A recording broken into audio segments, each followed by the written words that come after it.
And it's crazy because, I have my show, The Booth, that I do on Tuesday nights, and I'm a middle of the road guy. I'm not a Republican. I consider myself more of a little bit of a Democrat, but I also have common sense. And a great example of something that's going on here in Massachusetts right now, where I just got beat up on social media because is 2 years ago on my show, I covered the Christians in Massachusetts here. They felt like they should be able to fly their flag at City Hall. So the Christians went and Church they and state, my friends. went to City Hall. Yep, and I said, you're not supposed to separate church. We have a separation here, but they fought. They fought. The Christians and them, they fought, and guess what? They won their right to have their Christian flag at City Hall. Well, guess what? I talked about it on my show. I said, guess what? You've now opened the door for every other religion to come in and do the same thing you did. So just remember this. Yeah, call the Church of Satan. Call the Church of Satan. Yep, it went all the way to the Supreme Court here in Massachusetts. They won. A year later, guess what happens? The Church of Satan comes and says, we want our flag. City has to allow it. Now, this year, they're holding in April, they're holding SatanCon. They're holding their event here, their convention here.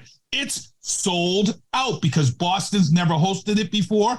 So guess what? Now you have all these religious people on Facebook and social media. I have close friends of mine. I believe in God, but I also know the law. I also know the rights of people when they win. And they were complaining and they're saying, we got to go down there. We got to stop this. We can't allow this to happen, blah, blah, blah. And I'm like, well, you were the ones that created this. This is why this happened.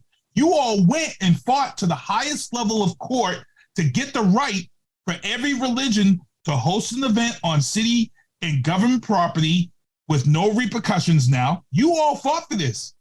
Now you want to go down and take their right away that you allow for them? That's hypocritical.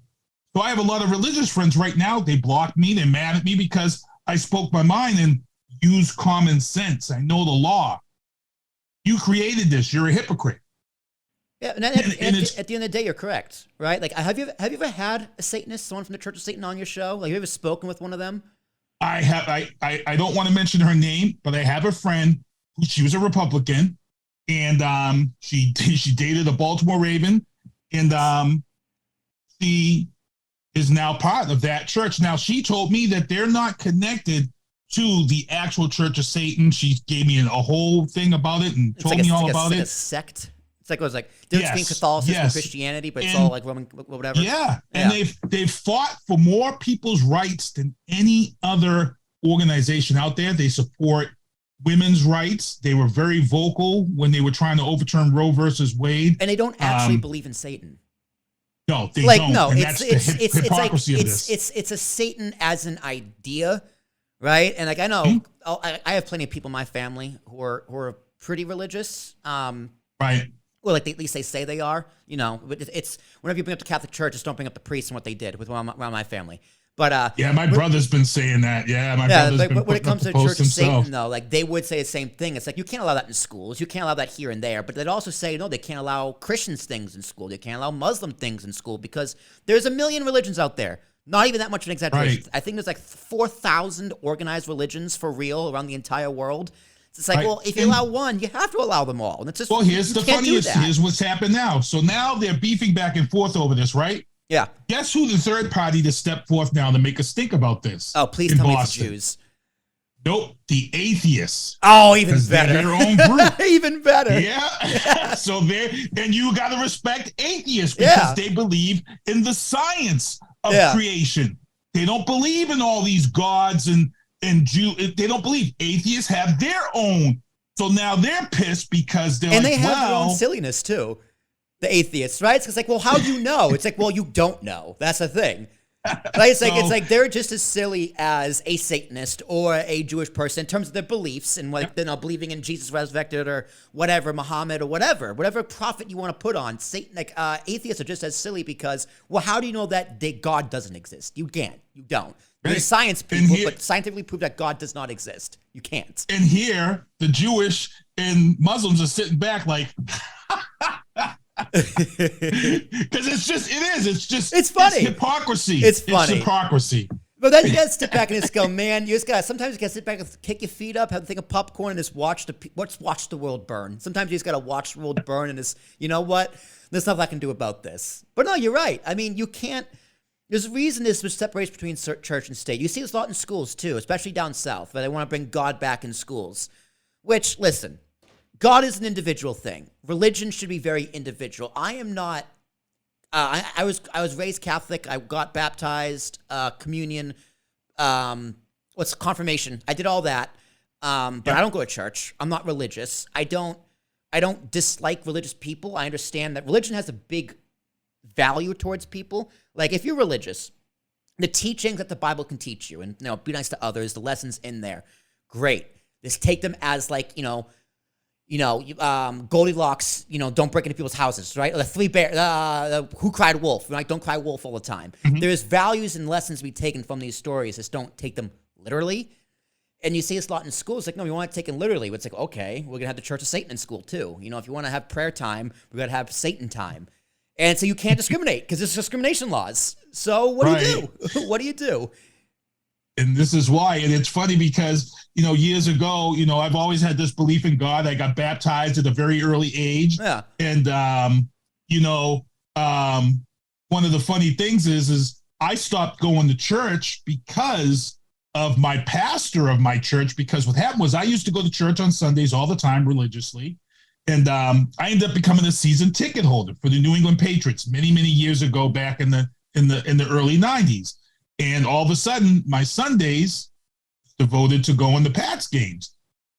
My pastor of my church actually showed up at my house asking why I wasn't in church on Sundays, because this and because of that. And some of the stuff was political, because there was some things going on at the time. And I felt like, well, first of all, I didn't feel like going to church because I didn't want to hear you guys pushing a political agenda that you shouldn't be pushing, number one. And then he said, well, why are you not coming to church? And I was truthful. I said, I'm a ticket holder now for the Patriots. I says, I go to all the games on Sunday afternoons. He looked at me, he says, so you're putting a sports team before the Lord above? And I said, nope.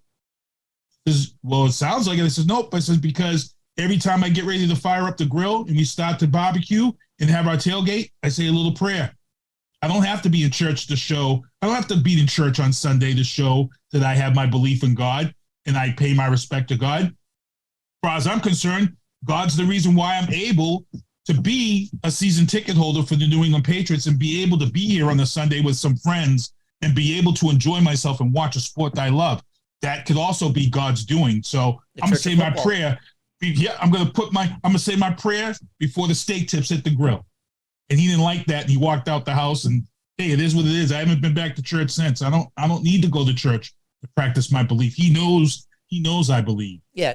God isn't the problem. Religion isn't the problem. Religious people isn't the problem. The problem is the institution, right? The institution of the Catholic Church, or any church for that matter, is inherently a problem, whether it's the scandals and the abuse, or it's the fact of pushing ideas and ideologies on people's lives. Like, you can teach the idea of God existing and Adam and Eve and creationism, but that should just be a personal relationship. Your relationship with God, if you have one, should be very personal. It shouldn't be related to anything else, anybody else, or, when that basket comes around, you put a $5 bill in. That's not what it's about. It's about your personal relationship with what you believe.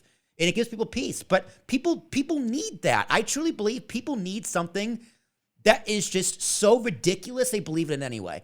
Because look at the people who are very, very, very left-leaning, right? And they have their own beliefs on, insert social issue here, whether it's LGBTQIA or the non-binary people.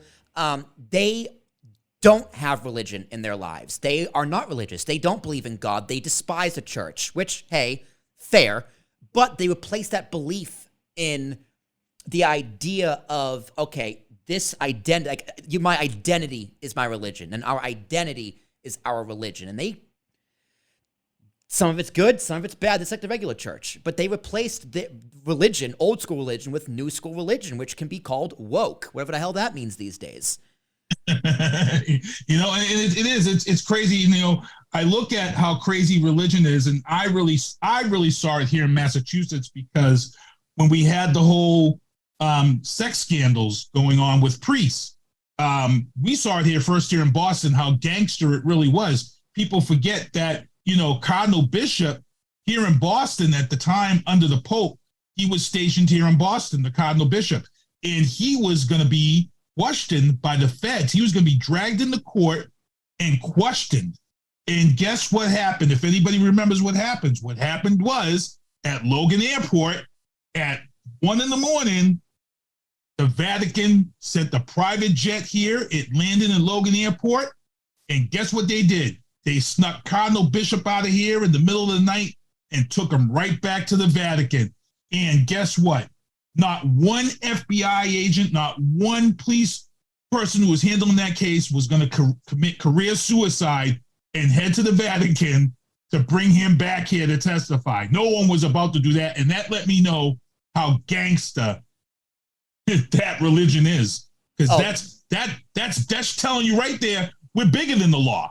Yeah. You know you're about to question them, but here's what we're going to do. We're going to send a jet all the way from the Vatican and snatch up your number one witness and bring him back here, and we dare you to come here to get him. That was what that all was really saying. We dare you to come get him. Well, I don't even know, like, how would you get him, right? Like, under what jurisdiction because the Vatican's technically its own country, right?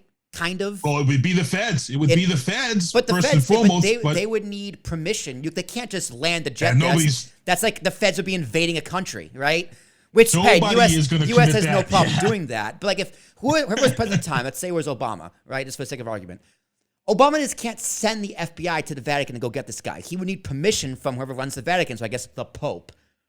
Right? So it's like, well, like if you're on the run, right, you break a law in California, you hop the border to Mexico, the feds just can't go and get you. They got to get permission from Mexico. Got to get, to extradite you. Yep. Which, depending on the criminal, Mexico will be like, yeah, come get him. We don't want him here either. But the Vatican, once the Vatican picks him up, what can you really do? You can't. You kind of stuck there. You got stuck. Career suicide. That was career suicide. And Bush was the president at that time. Bush was the president at that time. And I remember he didn't even want any part of it. It was. Let him go. He's like, man, I got 4 wars I'm waging right now in the Middle East. I can't do none of that. Let him go. That wasn't, and that let me know how big the church was. And then the second thing I realized was when they started selling off properties to pay off all of those who were sexually assaulted. Yeah. All of a sudden, all these properties popped up for sale, and if you were in real estate, you were like, whoa, they had this. Whoa, they had. It was amazing how much property the churches had. And you got to remember, all that property they sold off to pay the victims was tax-free property that they were sitting on. That was property that they weren't paying any taxes on.